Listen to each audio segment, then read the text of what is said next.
সাহিত্য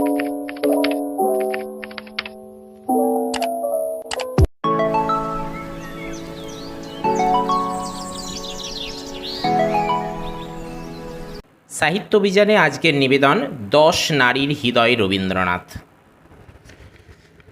আমরা বেশ কয়েকটা এপিসোডের মাধ্যমে রবীন্দ্রনাথের হৃদয়ে যে প্রধান 10 নারী, তার শৈশবকাল থেকে শুরু করে বার্ধক্য এমনকি জীবনের শেষ সময় পর্যন্ত বিচরণ করেছে নানাভাবে নানা রূপে, ঠিক একইভাবে এই 10 নারীর হৃদয়েও রবীন্দ্রনাথ শৈশবকাল থেকে যৌবন, বার্ধক্য এবং জীবনের শেষ মুহূর্ত পর্যন্ত কতটা প্রভাব ফেলেছে, এই নারী হৃদয়গুলি রবীন্দ্রনাথের জন্য কতটা আনন্দোৎফুল্ল হয়েছে, কতটা বেদনার্ত হয়েছে, সমস্তটাই কিন্তু বেশ কয়েকটা এপিসোডের মাধ্যমে আমরা এক এক নারী ধরে ধরে বিভিন্ন এপিসোডের মাধ্যমে আপনাদের সামনে উপস্থাপন করব। আজকের এপিসোডে আমরা রবীন্দ্রনাথের হৃদয়ে 10 নারীর ভূমিকা সম্পর্কে একটা জাস্ট সূচনা করব। নেক্সট এপিসোড থেকে আমরা এক এক নারী ধরে ধরে বিস্তারিত আলোচনায় চলে যাব। রবীন্দ্রনাথের জীবনের রহস্যঘন প্রহরে রোমাঞ্চিত মাধুর্যে এসেছে নানান মনন ও চরিত্রের রমণীরা। তাদের কেউ কবির হৃদয়কে অধিকার করেছেন স্নিগ্ধ আবেশে, কেউ বা তার মনে জ্বেলেছেন বাসনার চিরাগ, আবার কেউ এসেছেন তার শোকাতুরা মুহূর্তের কাঙ্ক্ষিত উপশম হিসেবে। প্রথম যৌবনের উদ্ভ্রান্ত লগ্নে প্রিয় বান্ধবী মারাঠি ললনা আনা থেকে জীবন সূর্যের অস্তাচলের সঙ্গিনী বৈষ্ণবী হেমন্তবালা পর্যন্ত 10 নারীর সঙ্গে ছিল তার গভীর গোপন সম্পর্ক।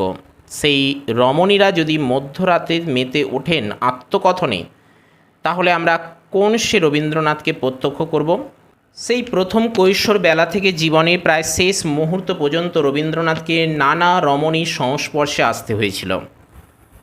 অনেক বিদগ্ধ সমালোচক বলে থাকেন, এইভাবে যদি তিনি বিভিন্ন নারী সঙ্গ লাভের বিরলতম সৌভাগ্য অর্জন করতে না পারতেন, তাহলে তার সাহিত্য প্রতিভা শত ধারায় প্রভাবিত হতে পারত না। এই উক্তিটি কিন্তু প্রণিধানযোগ্য, কারণ আমরা জানি বেশিরভাগ পুরুষের ধ্বংস অথবা নির্মাণে নারীরা অগ্রণী ভূমিকা নিয়ে থাকেন। নারী সান্নিধ্য রবীন্দ্রনাথকে যে নানাভাবে প্রণীত করেছিল সে বিষয়ে কোনো সন্দেহ নেই। শুধু তাই নয়, বিরহজনিত বেদনাবোধ থেকেই তাঁর অধিকাংশ রচনাশৈলীর জন্ম হয়।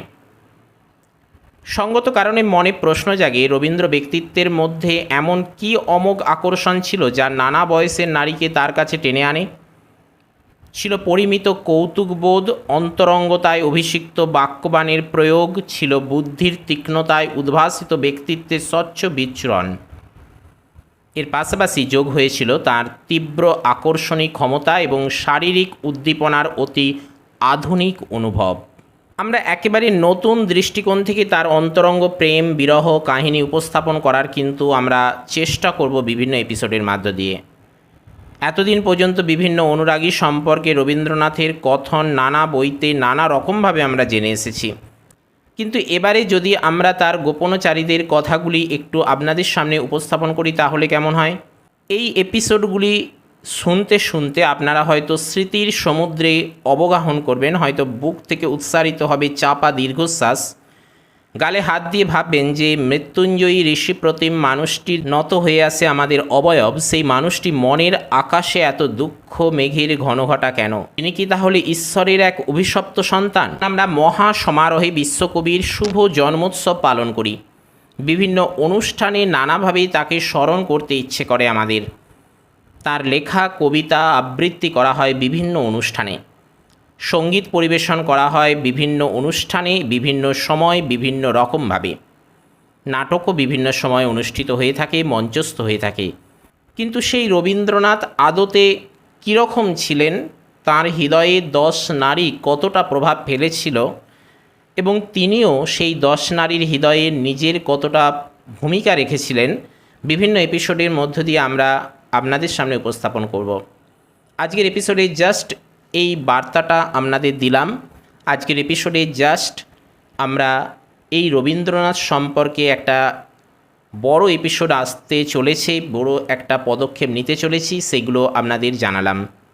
জাস্ট ভূমিকা বলা চলে আজকের এপিসোড রবীন্দ্রনাথের হৃদয়ে 10 নারী সম্পর্কিত আলোচনার ব্যাপারে।